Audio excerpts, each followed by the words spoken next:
Somerville Sounds has a new free, parentheses, pay what you want, prototype. Antiquarian Echoes. Our prototypes are standalone plugins, which means they do not require contacts. Almost 4 years ago, I think the published date was August 21st, 2020. I was still cutting my own hair at the time.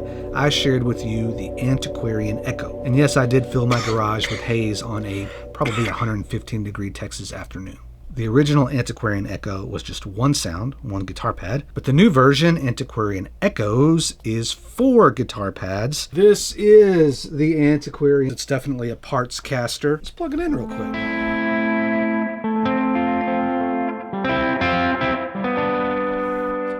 I ran these sounds through all of these devices at some point over the last 4 years. The key is that the sounds evolve over time, and to me, that's what makes a good pad. Click on the cog. Over here we have our mixer, which is the 4 different clouds. If I remember correctly, the original Antiquarian Echo is Stratus.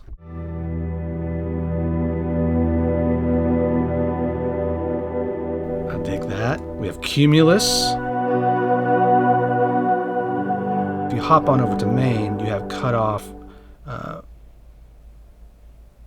resonance. Why couldn't I think of that? Attack and release, and this is kind of the default pad sound. This one has an organ-like quality. You can speed the attack way up. You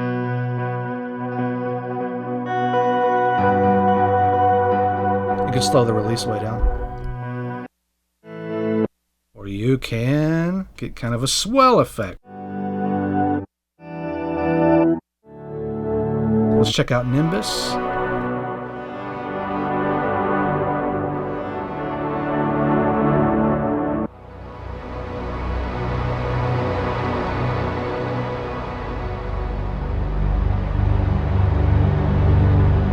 Sounds like this to me. You've got 2 sounds, almost that low end rumble and the top end. If you click on all, which is the most creative name I could come up with, cloudy, so many possible preset names that I missed.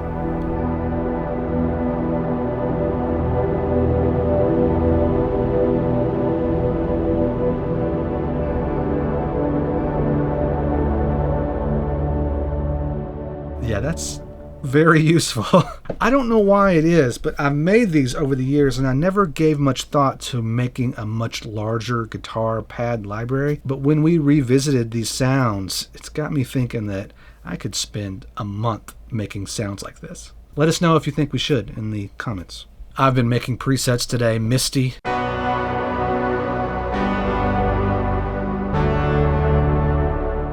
Spectral.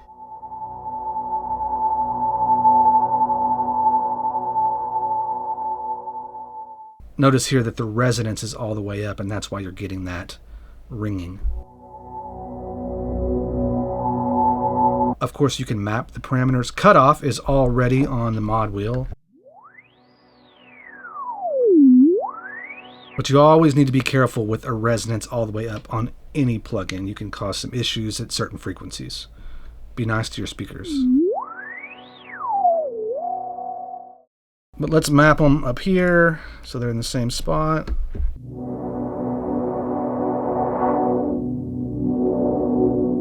We purposefully keep these minimal so that you're not thinking about all the knobs and such you can turn. It's more about the sounds. Translucent.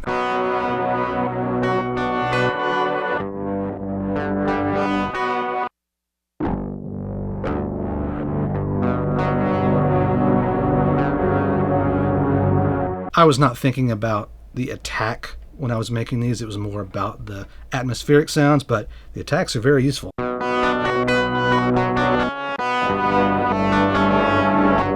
a harpsichord. I might make a few more, but if you want to make your own, just click add, mess with everything, type in a name, hit OK, and they show up. I think that covers it.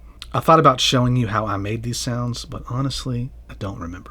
Every now and again, I'd be playing guitar. I came up with a really cool spacey sound. I sampled it. But back in 2020, I did document how I made the Antiquarian Echo. So if you are interested in guitar sampling or sampling of any kind, this is really quite easy. I suggest you go watch that video. If you're new around here, we have other free prototypes Rubber Bridge Plucks, which is a rubber bridge guitar with an eraser jammed up under the strings. Super dead, kind of sounds like a bass. We also have the Meyer Choir, which was made back in 2020, features my family, my wife, a 9-year-old and a 4-year-old at the time, I think. Go grab them, make something great, tell a friend. Talk soon.